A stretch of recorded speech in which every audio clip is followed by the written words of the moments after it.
Don't blink, it's your boy Ink. Welcome to another episode of this amazing Netflix show. Yes, amazing and Netflix show. There's still some.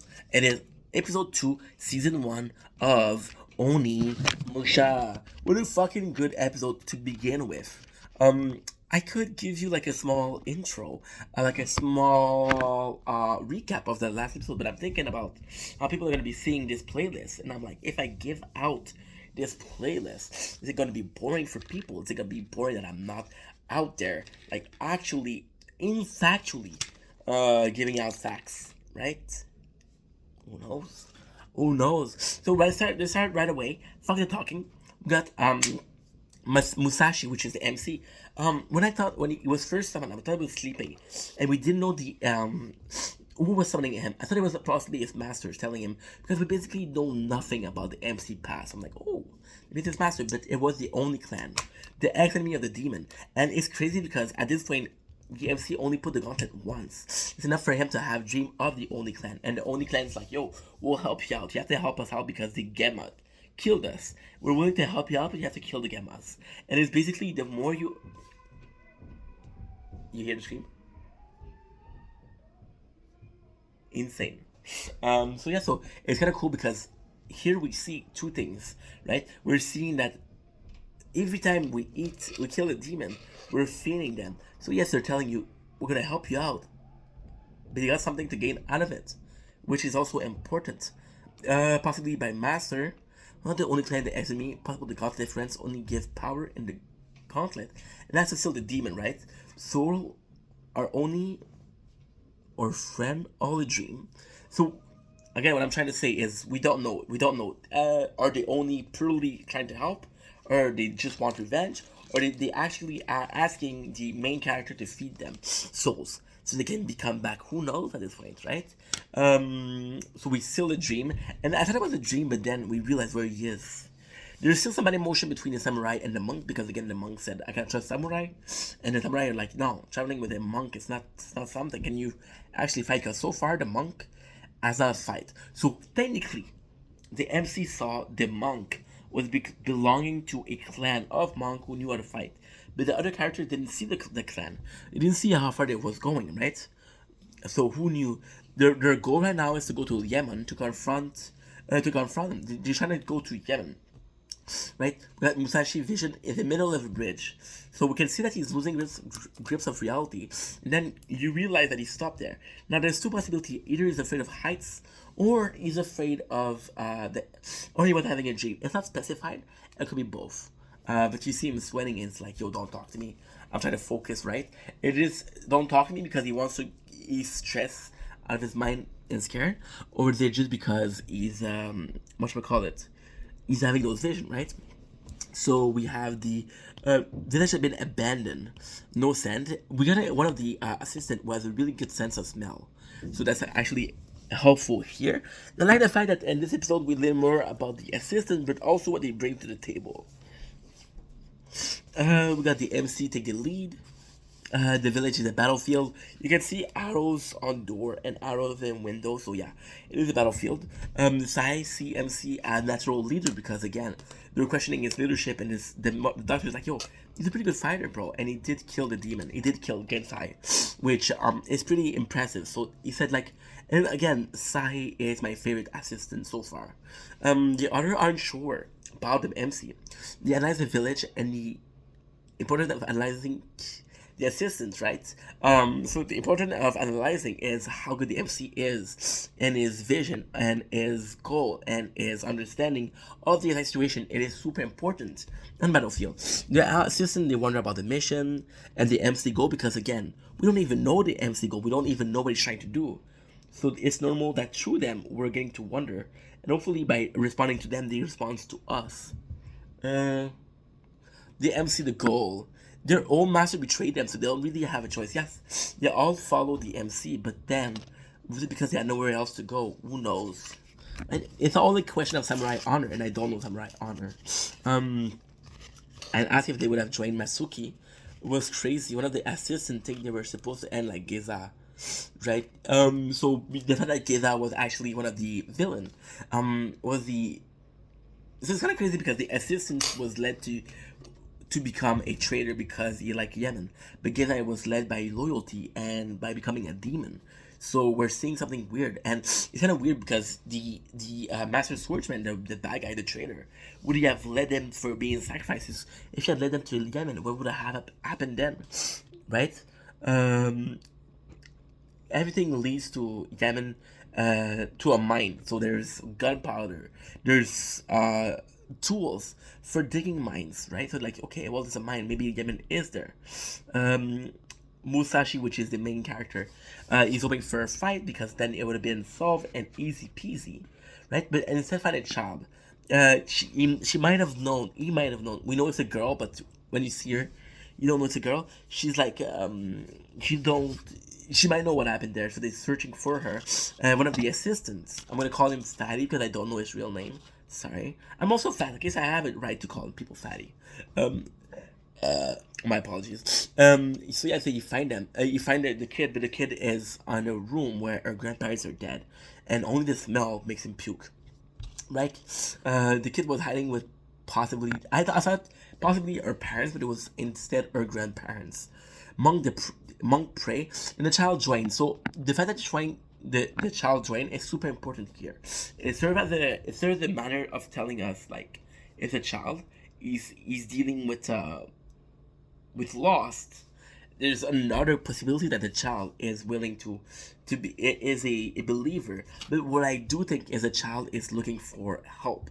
He's lonely, he's alone, he's looking for friendship or companionship, and the monk praying is a nice enough act for him to be like, oh, this is a nice guy, maybe I should stay with him. The child is joined the kid joined the rest of the group, and he's super hungry, so it's kind of a cute scene. The team is carrying toward her. Apparently, it's her. The team they're carrying.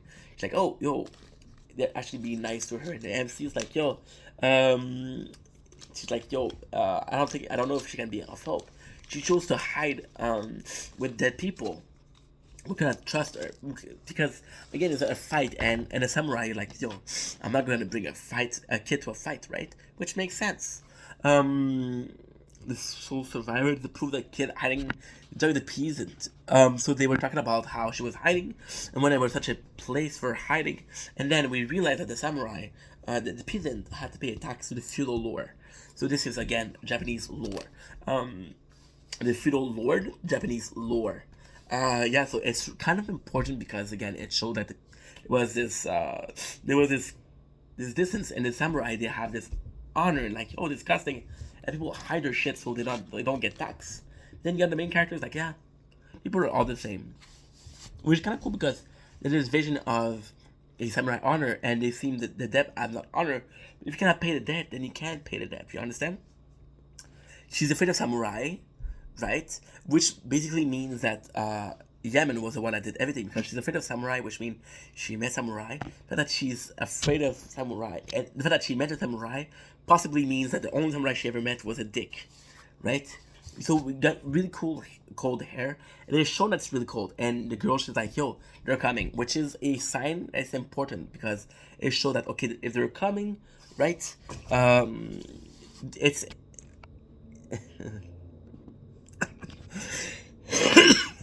sorry, right? Which is something that's going to be important because then they don't have to say, "Oh, they're coming." Just see what it changed, and it's going to be like, "Yeah, I get it." And it's crazy because, we had this scene here where it's cold. We had the scene when it was training. Desi was training in the first episode, right?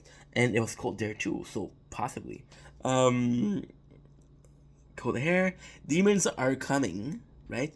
Most of them were villagers. So imagine her seeing the villager and they're coming back.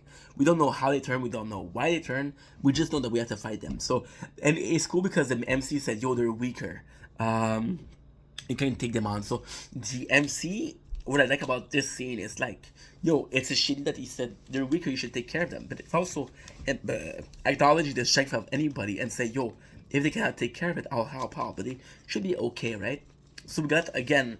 We got a nice. The fights are amazing. The graphics are amazing. The scene is a nice solidarity where two of the assistants are fighting together. MC is the strongest, right? He refuses to use the gunshot because he said it's take too much power, right? So he goes into a fight, and what is really cool here was like we had Sai, who was a medic, right? We had the other one who's a basically there's only four people, right? There's the MC, there's Sai, the medic, then there's the fatty, and there's another guy who can read the future, and the guy who can read the future, he has the power. Sai is a medic, can draw maps, super useful. Then Fatty doesn't really have skill, and then you reach the room, and you can realize that he has some support. So they all have skill, they all have abilities, and then he summoned two birds that are fighting, and it's cool because the birds are going down. They're decapitating demon. They're stealing arm, right? It's super cool because the birds. So this is something I learned from animal instinct or animal behavior. A cat will give you mouse because they think you're too weak to feed yourself, right? They'll give you other animal because they don't think that you like the meal, so they're caring about you. They see you as weaker than them, right? And then you have the birds who are giving back piece of body or piece of like to give back an arm as a sign of yo I love you to the fatty because again, if they were they're it's two birds, they're two ox, so ox are omnivorous. They'll eat meat if possible. So then giving back to the fatty some meat is like, yo, we're gonna help you feed you too. And actually a gift. It's like, oh, we care about you. We want you to eat with us, which is kind of cute. But it's like, yo, you don't have to give me this. Keep it, which is what's funny, right? The MC used the gauntlet because it cannot be too much. And then he drag the kid because the kid, at first, you think it's for danger. You think it's for danger and you're not sure. Really skilled like the kid. But him, they only attack because he had the kid. So at first, they were not attacking. Then he was hiding the kid behind escape. And then he showed escape and the other kid attacking it. So what I think is that because of the kid was there, Yemen was like, yo, he's gonna spill the bean, he's gonna talk shit, he's gonna tell the truth, but who would believe a kid? Oh, we're doing this other review, and we're talking about child play, and the main character, which is Andy Barkley, which is a kid who talks about a true story and nobody believes him. So we have the same situation here. With him afraid, the kid is afraid. He gets look at the MC, right, and the MC reassure him, which does mean that the kid is trusting of the MC, which is important because the MC, and like I said in the trailer, they were talking about the kid a lot, so he does play a part. There's a nice teamwork between monk and medic. The monk and medic, as I said, they're possibly weaker, but they do have they do have some power. They use the MC. The MC he lure them all into a building. Then he used the gunpowder we found before to burn up a whole house and basically all of the demon with him, right? Which is basically a super smart move, but again, not a super noble move. So samurai loyalty doubtful, right? I'm not saying he used to be a dick, by the way. Sorry, bro. So the Lord, then there's a building. They got to let use all his power. Kids playing since they found the gold. So basically, what happened was they found gold and they didn't know if they should tell the Lord. The Lord, when they did tell the Lord. Yemen was like, "Yo, I'm gonna keep that money for myself." Right. So to hide a secret, he barricade people inside the mine to work. Turns them into a monk to demons so they can work again. So that's the horrible fate or destiny or tragedy of what happened to the villager here, which is kind of important too when you think about it. So we have that, we have this. The kid decided to take the kid to protect her, decided to go back, but they destroy the bridge. The demon, right? Oh, the grandparents decided to protect the kid, so that's why she was hiding there. They told her to hide there. That's why she was. We go back to the bridge because they said, okay, well, they said back because the kid is a bit too much. Then they have to say there's a mine goal, and they have to make a report. So they have to want to go back to the bridge, and it's kind of cool because the demon were set as a decoy, and the main goal was to destroy the bridge so they couldn't leave, right? Good like the MC. The girl should like the MC because he said, "Yo, if you want me to help you, I'll kill the samurai who did this."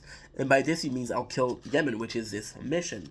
But he made it seem like I'm doing it for you, which is kind of nice to the MC to do for the kid. And the kid's just like, yo, can you help me out? And the samurai's like, yeah, it's a lot of work, you know. Yemen has this demon. I'm not sure if I'm gonna be able. So the girl, she promised she'll take revenge. She'll promise she'll take a revenge. And we learn her name is Sayo, and she's like the boss people. So again, super episode. A lot of talk, a lot of things going on. But again, really, really enjoyed it. It was fun. It was nice. It was different. The art style, the story, the fact that the MC is not super noble. I love it all. We had a lot of sleep. So with that, I'm gonna say goodbye. Goodbye. Love you guys. Peace.